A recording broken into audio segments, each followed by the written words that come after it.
Welcome to Light Over Heat with Professor David Yamani. I'm in Fort Worth, Texas at the Texas A&M Law School at a Firearms Law Works in Progress workshop. So let me tell you a little bit about it.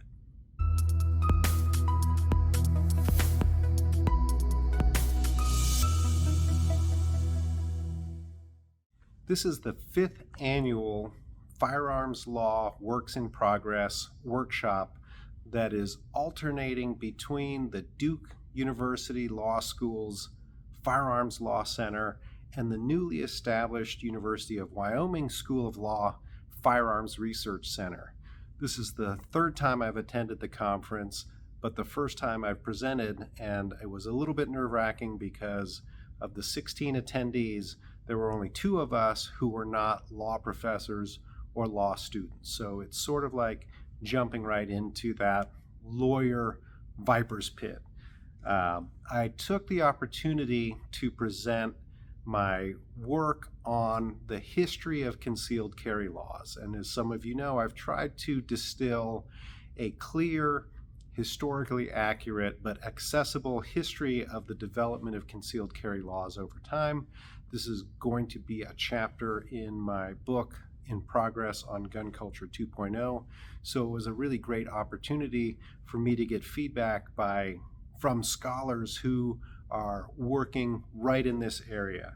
I got tremendous feedback on the complexity of these laws historically, on the importance of appreciating the tradition of open carry along with concealed carry in terms of understanding the public carriage of firearms in general, and not oversimplifying, and then in particular really trying to capture some of the dynamism we're already seeing in firearms law in the post-Bruin era. Now, my experience highlights a few more general points that I'd like to share, which are on the theme of light over heat.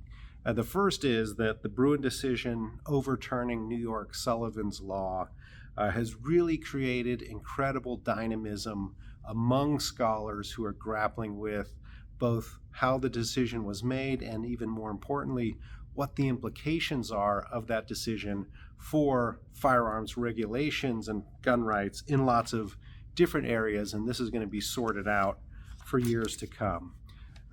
If my book on Gun Culture 2.0 and that chapter on gun laws is ever published, the chapter on gun laws is going to be out of date, no doubt, the day that that book is published. The second general point that I want to make is one that I've made before on this channel, is that peer review works to improve our thinking, especially when the peers who are doing the reviewing are ideologically diverse.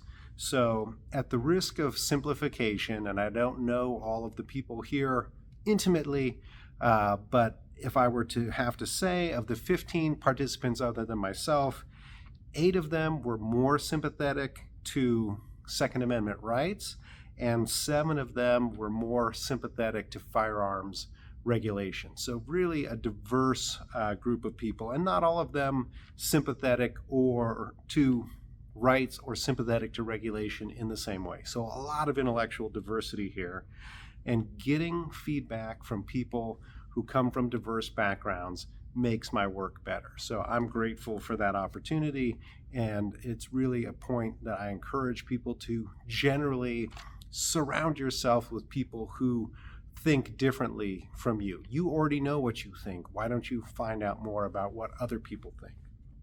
And the workshop last also highlights that we can have productive civil conversations about guns across our differences. The people at this seminar included a former litigator for Everytown, the former lead counsel for Zaki Rahimi, who was barred from possessing a firearm because of a domestic violence restraining order, an avowed pacifist and an admitted concealed carrier, Second Amendment lawyer Dave Capel, and Patrick Charles, who's very critical of Capel's work. Now, lawyers, the law is an adversarial process, so perhaps lawyers are more comfortable in having interactions with people who are their adversaries. But the idea that we can have civil conversations across differences was proven again for me this week.